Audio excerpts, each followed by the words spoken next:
Assalamualaikum warahmatullahi wabarakatuh. Perkenalkan, nama saya Sri Febriana.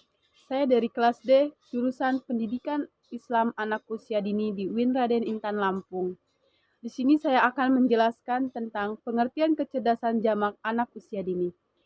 Kecerdasan jamak anak usia dini merupakan salah satu potensi kecerdasan dapat dimiliki anak sebagai dasar dalam pengembangan dirinya. Anak yang mampu menguasai beberapa jenis potensi kecerdasan akan mampu tumbuh dan menjalani proses perkembangan yang optimal sesuai tumbuh tahap perkembangannya.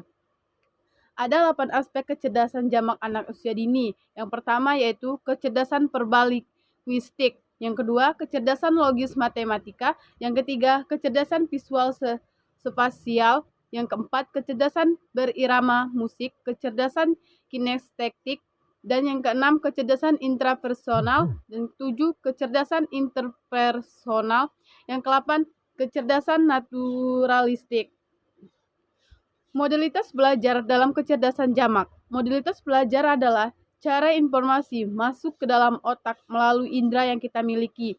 Pada saat informasi tersebut akan ditangkap oleh indera, maka bagaimana informasi tersebut disampaikan atau modalitas berpengaruh pada kecepatan otak menangkap informasi dan kekuatan otak menyimpan informasi tersebut dalam ingatan atau memori. Terdapat 3 macam modalitas belajar, yaitu visual, auditorial, dan kinestetik. Visual. Modalitas ini mengakses citra visual, warna, gambar, catatan, tabel, diagram, grafik, peta pikiran, dan hal-hal yang terkait. Yang kedua, auditorial. Modalitas auditorial ini mengakses segala jenis bunyi, suara, musik, nada, irama, cerita, dialog, dan pemahaman materi pembelajaran dengan menjawab atau mendengarkan cerita, lagu, syair, dan hal-hal yang terkait. Yang ketiga, kinestetik. Modalitas ini mengakses segala jenis gerak, aktivitas tubuh, emosi, koordinasi, dan hal-hal lain yang terkait. Yang penjelasan selanjutnya yaitu pengertian kreativitas anak usia dini. Pengertian kreativitas, Guilford menyatakan bahwa kreativitas mengacu pada kemampuan yang menandai seseorang kreatif. Kreativitas adalah modifikasi sesuatu yang sudah ada menjadi konsep baru. Dengan kata lain, terdapat 2 konsep lama yang dikombinasikan menjadi suatu konsep baru. Menurut Baron, kreativitas didefinisikan sebagai kemampuan untuk menciptakan sesuatu yang baru. Kreativitas.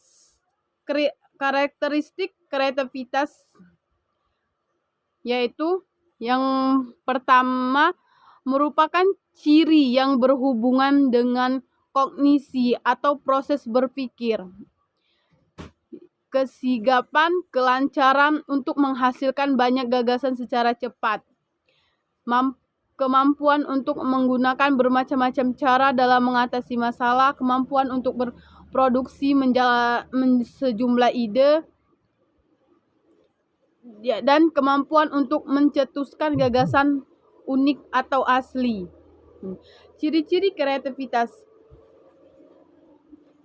kreativitas yaitu antara lain mempunyai daya imajinasi yang kuat, senang mencari pengalaman baru, memiliki inisiatif, mempunyai minat yang luas, selalu ingin tahu, mempunyai kebebasan dalam berpikir, mempunyai kepercayaan diri yang kuat, penuh semangat, mempunyai rasa humor, berwawasan masa depan, dan berani mengambil risiko. Bentuk-bentuk bermain yang dapat membantu mengembangkan kreativitas anak usia dini. Yang pertama, mendongeng. Mendongeng